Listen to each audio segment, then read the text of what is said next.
how we roll. That's how we roll. We high five. Yes, yes. So good afternoon again, everyone. For those, where are my students at? Where are my students? Raise your hand if you are proud. Thank you all for being here. You probably had to be here anyway because you're in class. So thank you anyway for being here, as well as my other students that are not in the 1 o'clock Monday, Wednesday class. Thank you all for being here as well. You know, I love to talk. It's some good information, but we want to give everybody a certain amount of time to talk. And as you know, I like to be very creative, so I've got some creativity going on. We'll make sure that everybody receives copies of these presentations and these PowerPoints. So I'm talking about professional attire, and I focus on it mainly in my business speech class. But I wanted to share some dynamics with you. Can you guys see all of this? Pretty good. These are the common mistakes, men and women, males and females, that we make. I'm not going to go through all of this stuff, but you kind of probably know some of this depending on the type of job that you aspire to go into. You got to be really, really careful and cognizant about our attire. Sometimes when you're applying for a job in construction, you can probably get away, ladies and gentlemen, with wearing a pair of jeans and a t-shirt. You probably don't want to wear a full suit if you're applying for a job in construction. Does that kind of make sense? But depending on other jobs that you're applying for, ladies and gentlemen, you may need to dress accordingly. That's not a pair of jeans. And so, got a couple of models I'm going to bring up here with you real quick. There are students. Brother for Brother Nehemiah, I think I'm pronouncing his name correctly. Neiman Wilder's with Brother for Brother. Come on, honey, Strange down the runway. Yes. Now, although he's handsome, stop. Although he's handsome, yes, his attire would be considered, is it business professional, business casual, or just casual attire? This is casual attire. Come on, walk around, come on over here, don't be scared. Okay? Now, his attire is nice, but it would not be appropriate for what? Business professional attire. Business casual, it probably wouldn't work, but how can he make this business casual attire or maybe business professional attire? What would he have to do? He'd have to put on some business pants. He's got on a nice pair of jeans with those holes in the middle that y'all like to wear. Okay, we know these are not business professional, but on your own time, you can probably get away with wearing them. Okay, he has on a nice shirt, so he would have to have on a pair of perhaps trouser pants, something that's not denim or jeans to make it business professional, right? And as far as his shirt, okay, very stylish. Okay, yeah. But how can we make this business professional, if you will? Button it up, and maybe put a sports coat on with it. Yeah, in some jobs on a Friday, you can come business casual, which might entail a pair of jeans, a nice shirt, and maybe a sports coat. Okay, males, we got to be really careful with our bling bling. Okay, and I think I see a little bit of bling bling. Yeah, I got a little bling bling there. Got a little bling bling here. Can I have those, by the way? See me. You got to be careful. Depending on your religion, it may make a difference. But traditionally, in the workplace environment, we know that males are not supposed to have the piercings, right? And so for ladies, you will hear me say, if you decide to wear jewelry, make sure it's not dangling or a distraction. The earrings, ladies, as you know, whether they're pierced or whether they're the hoops, they should be no larger than a quarter. Did you know that? No larger than a quarter, ladies. And so if you want to test it, you just get a quarter, put the quarter up to the earring. For example, the pearls that I have on, these are not larger than a quarter. They're bigger than a penny, but they're in between a nickel. You got to know your math. Okay? All right, so let's give him a round of applause. And he's the brother for brother. Thank you so much. Thank you so much. Okay? Now, ladies, I've got Miss Karina. Carisha. I was trying to say your full name. Come on now. Carisha Scounstein. Yes. Give her a round of applause. Oh, yes. This is nice. Now, this could be considered business professional. This could work. Come on over, dear. This could work as business professional. She's got a nice top underneath it. Nothing is really revealing. This could work as business professional. At the end of the day, the evening, she can kind of keep it business casual, maybe take off the jacket or so, maybe put on another jacket, and this would work. She has a nice pair of heels.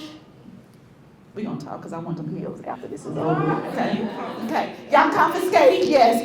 Not trying to bribe. Okay? Yeah. So that would work. And if she wanted to go to a lower heel, sometimes, ladies, we think that we're compelled to wear heels all the time. You got to think about your feet, ladies. You got to think about your legs and how much walking or how much standing you're going to be on your feet. It's different for males. So if she wanted to downgrade it in terms of her shoes and wear maybe a smaller heel, she could do that. Makeup is flawless. Awesome. Yes. Hair is nice, neat, manageable. Jewelry is very appropriate, not too much, just enough. Okay? This would work. Very nice. Give her a round of applause. Now, I have another gentleman with brother for brother. Yes, come on up. Mike, correct? Yes. Mike is with brother for brother. Give it up for Mike. Yes. Oh, yes. Now, go, okay, all right now. Okay. Now, he had a pair of keys dangling. Okay. And I told him to remove the keys because that's not business professional attire to have the keys hanging on you. You keep your keys, but you just take them off. So now, look at his nice, crisp blue shirt. Collar, nice, crisp, not wrinkled. Very nice. These are jeans. Denim, black trouser, kind of, sort of. So now, shoes are nice. Show us your socks. Okay, he has on like a black, kind of a light tube sock, and that's appropriate. Sometimes you should match the sock with the pants, ladies and gentlemen, okay? Be very careful.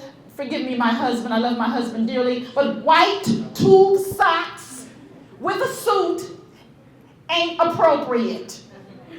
My husband loves his white tube socks, okay? And I love him for loving his white tube socks, okay? They're comfortable for him. He's got big feet. But it's not appropriate in terms of business professional attire. So Mike is looking just right. Can we say business casual attire for Mike? Yeah. And he could add a sports coat to dress it up as well, and maybe a tie to make it what? Business professional. Okay? All right, thank you very much, Mike. Okay.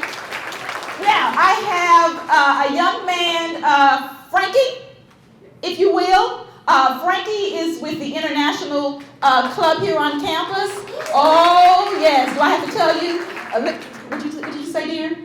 I'm actually the president of the International Student Alliance. He is actually the president. Yes, give it up for him. Yes, very good. Yes, very dapper. This is, ladies and gentlemen, business professional attire from top to bottom.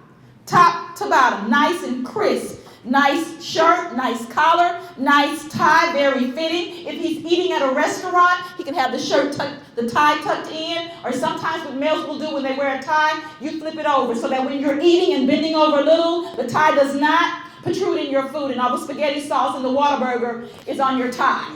Okay? Very nice, very nice. Navy blue, the grays and the blacks are considered the business professional and sometimes business casual colors. Look at his shoes. Very nice. Very nice. Go ahead and turn around. Okay? Very nice. All right? Turn back around. Very good. Yes? Yes. He's not overdoing it. Okay? Just right. Now, keep in mind, business professional, the way you dress at church or for an after 5 or a gala, the tie will be different. If he's at work every day, he's not going to have on a bow tie.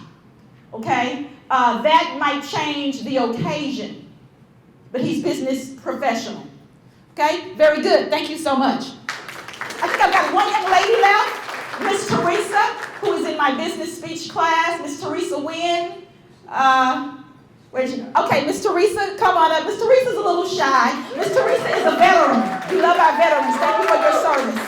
Okay? Miss Teresa Wynn, beautiful business professional attire. Makeup is flawless, and ladies, we know we don't have to overdo it with makeup. She looks very nice, very nice. Black is in. Now, business professional. If she wanted to make it business casual, or if she's at work and she gets really, really busy and she wants to remove her jacket, she could remove her jacket.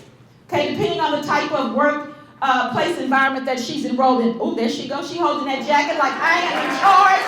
I am woman, hear me roar. You got an A, girl, A+. Yes, you are exempt from the final. I'm just joking. You still got to take the final. Okay, thank you so much. Okay, and so you kind of get the gist of this. The last few things I wanted to share with you, I think I mentioned this. the basic attire. Neutrals and tan are back in.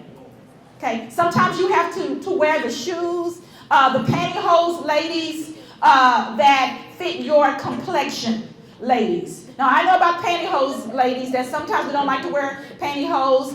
Just like men wear the trouser socks, they also a few years ago invented trouser socks for females as well. You got to kind of work it depending on your level of comfort. Does that make sense? But remember, with the job, first impression counts. And you want to get the job, not the nod. Did you hear that? Say it with me. You want to get the job and not the nod. And you don't want your attire to be the reason why you do not get the job. It's a full package. You have to sell yourself. You have to advertise yourself. Legally, that is. Legally, that is. You have to be able to promote yourself and your skills. Okay? Black is also okay.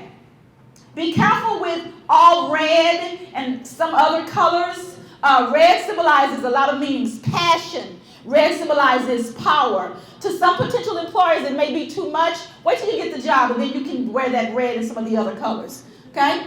All right, headphones, things you shouldn't wear to a job interview. You see it? The plunging necklines. Do we know what that means? Well, we're revealing too much, particularly for females. Casual attire, if the job emphasizes business professional attire all the time. Outdated styles or older, dirty shoes.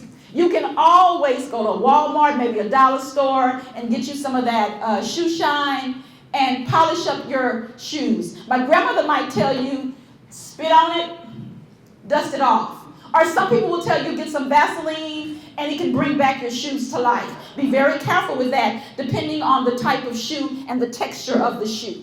Does that make sense? Excessive accessories. Too much jewelry. Okay? Too much jewelry. And at the top, you will see headphones. You see? And if you look at a lot of your college courses, students, the teachers are kind of frowning if you walk into class with headphones on, because it's a learning environment, and so we're already trying to teach you and mold you and get you ready for that professional work environment. Sometimes those habits are hard to break. I know about the headphones. I'm listening to some music, meditation or whatever. I'm listening to the tune of Whataburger. Going to Whataburger. But I got to be careful when I walk into a job with headphones on. Because the potential employer may think that, well, she's not listening. She's not in tune to what's going on. She's not aware of her surroundings when she's coming in. So chances are she's not going to be aware of her surroundings on the job. And you don't want that type of impression when you're trying to get the job. Can you guys figure out the top one, what that means? Perfume, cologne. Okay? Some people wear it, some don't. Don't overdo it. You go to different department stores, ladies and gentlemen, and you mesh it up with your skin tone, how your body works with perfume. Some people, no perfume, maybe just shower, deodorant, and that's it. It just depends on the person. Question? No? Time. Okay, last thing, you can probably figure this out. Okay? Business professional versus business casual, and you've seen the models kind of wear this stuff. So this is just a couple of ideas for you. One thing I want to share with you, ladies, in terms of your skirts and your dresses, do you see how right here that length is pretty much past the knee? Okay? It's not old-fashioned. I know some of the ladies are like, what? Okay. It needs to be at least to the knee, not really above the knee. How do you measure that? With the heels that you wear. The higher the heel, the skirt may rise up, or the dress may rise up. And so that when you sit down, ladies, you don't want to be revealing a little bit too much. So you may have to measure it by the shoes that you wear. A lower heel, maybe a wedge heel. Ladies, be very careful with open-toe shoes. They are pretty much not considered business professional. Be very careful with open-toe shoes. Now, once you get the job, you can kind of figure out the grapevine, as it's called, or the environment of the attire that everybody wears. Okay? I think that is my time. No questions? No questions right now. I am done. Thank you so very much.